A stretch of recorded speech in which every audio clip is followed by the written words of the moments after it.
નમસ્કાર મિત્રો, દેશ અને દુનિયાના આજના સૌથી મોટા 5 ખેડૂત સમાચાર આજના આ વિડીયોની અંદર જાણવાના છે. તે પહેલાં ચેનલ ઉપર જે મિત્રો નવા આવ્યા હોય તો ચેનલને ખાસ સબસ્ક્રાઇબ કરી દેજો અને વિડીયો પસંદ આવે તો વિડીયોને લાઇક કરી દેજો.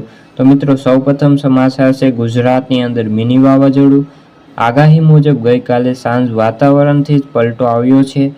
રાત પડતાની સાથે ગુજરાતના અનેક ભાગોની અંદર દૂરની ડમરીઓ ઉડવા લાગી હતી અને વાવાઝોડું અને જિલ્લાઓની અંદર હચમચાવ્યું છે. મધરાતે અનેક જિલ્લાઓની અંદર ભારે પવન સાથે વરસાદ પણ ખાબક્યો છે અને અમુક જગ્યાએ કરા પણ પડ્યા છે. ગુજરાતના વાતાવરણમાં આજે અચાનક જ પલટો જોવા મળ્યો હતો. વહેલી સવારથી જ રાજ્યના અનેક વિસ્તારોની અંદર ધૂળની ડમરી સાથે આંધી અને ગાજવીજ સાથે વરસાદી માહોલ જોવા મળ્યો હતો. ત્યારબાદના સમાચાર, એલપીજી સબસિડી ફરજિયાત. હવે સરકારે ગેસ સબસિડી બુકિંગ કરવા માટે બાયોમેટ્રિક ચકાસણી ફરજિયાત બનાવી દીધી છે. સરકારે ગેસ સિલિન્ડરમાં કાળાબજારને રોકવા માટે સબસિડીના લાભો માટે લાભાર્થી સુધી પહોંચે તે માટે હવે ઈ-કેવાયસી ફરજિયાત બન્યું છે અને નવા નિયમો અનુસાર બાયોમેટ્રિક ચકાસણી વિના ગેસ સિલિન્ડરનું બુકિંગ સબસિડી ચૂકવણી અટકી શકે છે. ત્યારબાદના સમાચાર, વાહન ચાલકો લાયસન્સ રદ. 2026ની અંદર ટ્રાફિક પોલીસ હવે અત્યંત હાઈ ટ્રેક બની ગઈ છે. તમારું ડ્રાઇવિંગ લાયસન્સ વાહન આરસી બુક એટલે કે તમારા આધાર કાર્ડ સાથે લિંક છે. તો આનો અર્થ એ છે કે તમે અમદાવાદમાં કોઈ નિયમ તોડશો તો પછી સુરત કે મુંબઈના નિયમ તોડશો તો પણ તમામ રેકોર્ડ એક સેટેલાઇટ સર્વરમાં જમા થશે, જેમાં કોઈ પણ એક શહેરના દંડથી બચી અને બીજા શહેરમાં ક્લીન ચીટ મેળવી શકશો નહીં. ત્યારબાદના સમાચાર, ફ્લાઇટ ટિકિટ હવે ગુડ ન્યૂઝ આવી ગઈ છે.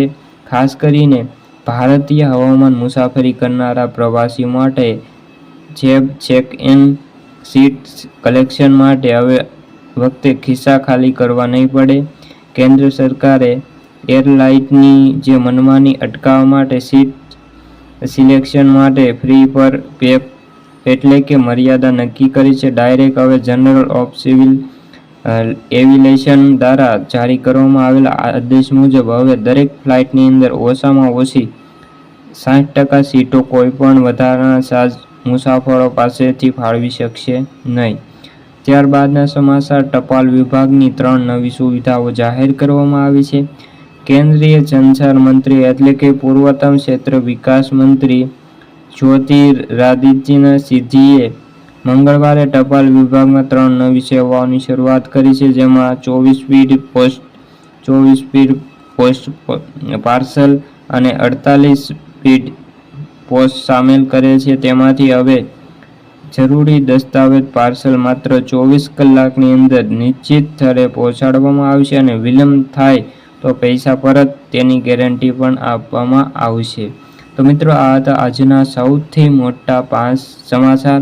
જો તમને વિડીયો ગમ્યો તો વિડીયોને લાઇક અને સબસ્ક્રાઇબ કરી દેજો. ફરી મળીશું બીજા વિડીયો સાથે. ત્યાં સુધી બધા મિત્રોને જય જવાન જય કિસાન.